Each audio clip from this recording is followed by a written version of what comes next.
And again, one more thing I want to add is ethics, and this is something which in a business school we don't talk much. And ethics is more like one chapter in a subject. And somehow I see some great Indian companies also failing because of ethics. That as an Indian, I feel slightly not okay. Some of our good startups which we are seeing now, but somewhere mishandling of money, investors' money, swindling, and that is not a great thing. So I would only urge my young friends here that ethics combined with humility, combined with patience, that is going to be a killer. And when they come in, the new generation of entrepreneurs here, and we have to create a culture that is transparent. That's very important for our country. But the Western democracies have. And we create a culture that is not only transparent, it is inclusive of everybody.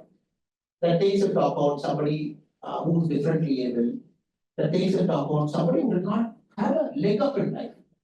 And you, as a very interesting things, a friend of mine runs this foundation, Nandi Foundation, Araku, which manufactures the Araku coffee.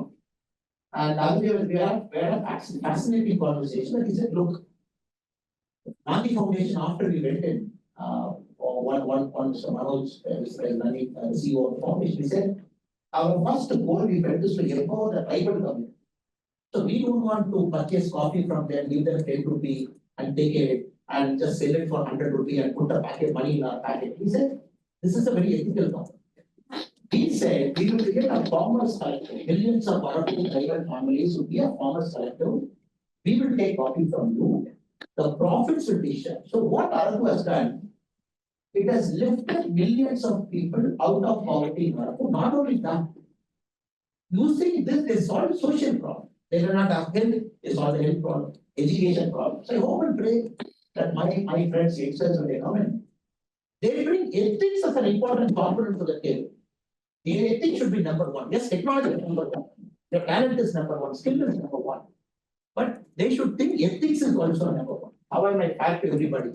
Taking everybody along with me, non-discriminating my approach. And these are things I've learned in my 2 months stay here in UK, sir. These are things I'm taking back home. That how many companies here are very open and very transparent. And how they try to take everybody's energy for the organization's growth. I hope India is also adapting to it, and very soon, not only do we brilliant, but also we will be. And on the point of transparency, in fact, why I was in Araku was to look at the blockchain ecosystem being developed in agriculture. And that, in fact, has a fundamental tenet around transparency attached to it, right? So once the farmer till the end consumer knows exactly what's happening over the transactions, naturally there's transparency, and naturally the farmer getting more value for the produce that they are making. And the closely linked point to that is there is also work and discussion around. If you look at farmers, they're quite a big carbon sequestrators as well, right? So if you build such blockchain transparency mechanisms, and if you clearly map out what the land area of the crop is, now it's possible for you to then look at carbon market options for the farm if they're sequestering carbon, and that again adds to the farmer income. And just a segue from that, and looking at more of the Indic wisdom side of it, right? So given what you said about ethics, part of it comes from Indic wisdom about dharmic life and the Purusharthas and all of it. And in recent discussions, we've also been talking to cultural entrepreneurs who are, let's say, building immersive spaces around heritage spaces or building board games around heritage. And one insight that I've been grasping from these discussions is from a consumer standpoint and to an extent society at large, there is a certain degree of effort to a larger extent that they are having to put in with regard to decolonizing the mindset. So what's your insight on what could we do in terms of that trend so that there is a more seamless way of how we meld or mold the tradition and the modern and contemporize the tradition for the modern?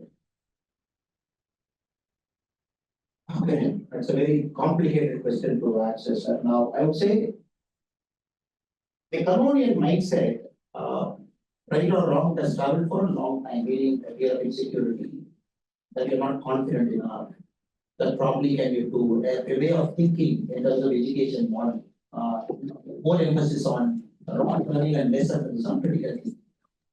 And probably the feeling that we are not great. And somewhere our history has started only in the 1900 or probably 1850. And Angus Madison, the economist from Cambridge, UK, he mentioned in 1700, if you look at the world GDP, 23% of world GDP was contributed by India. So now we are contributing 3.3%. So we are contributing 2.3% 10 years back.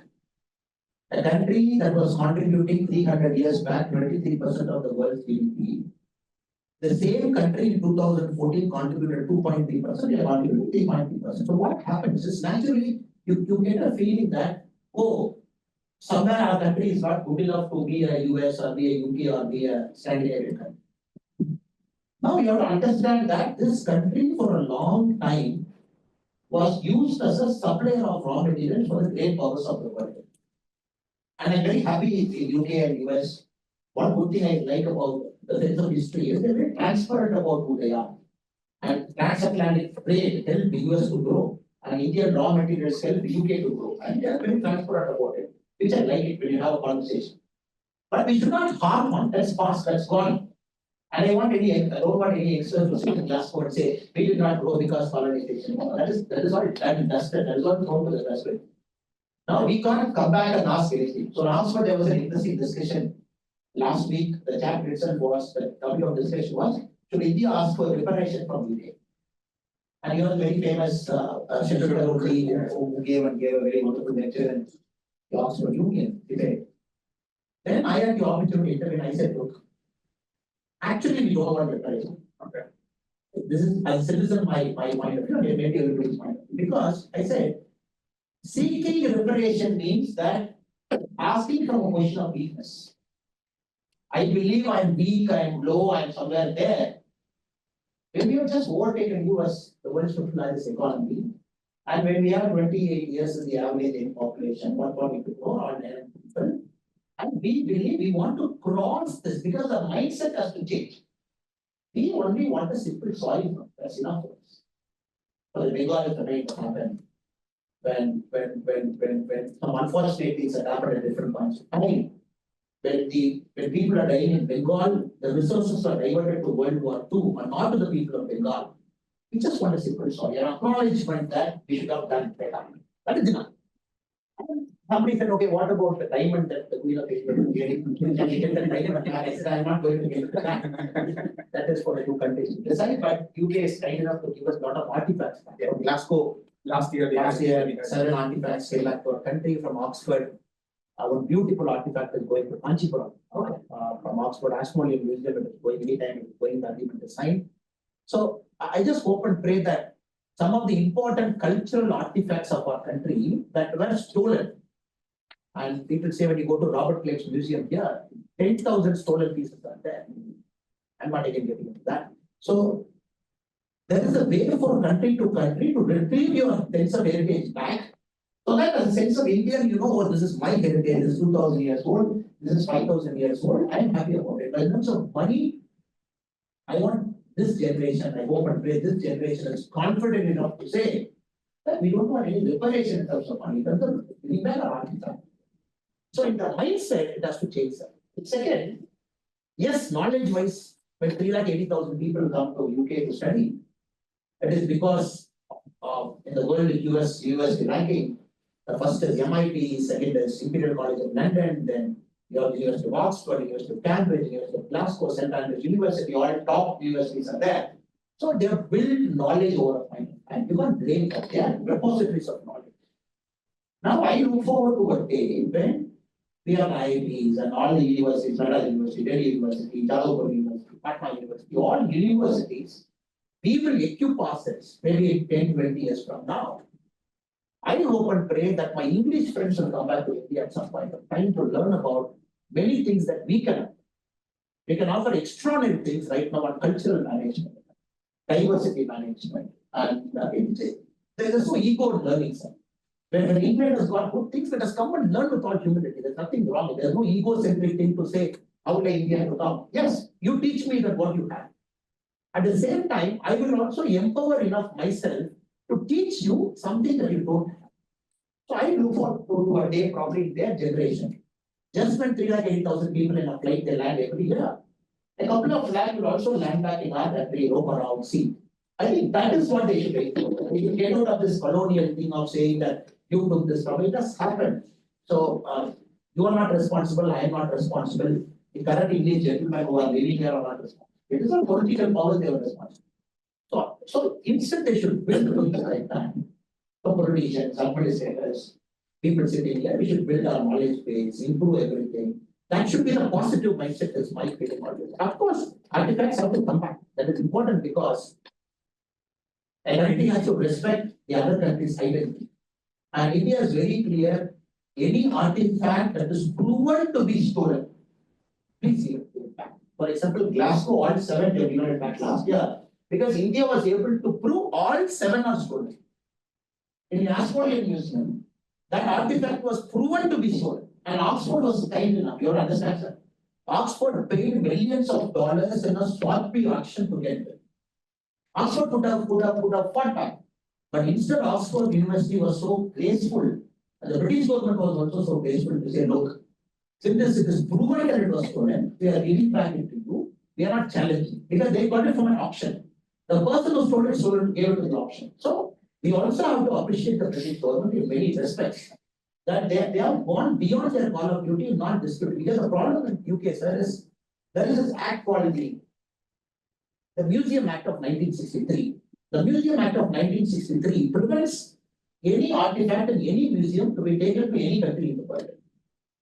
So now the Glasgow 7 and the Oxford 1, the British government has gone beyond the act in a goodwill measure to give it back to our country. So that we should be grateful.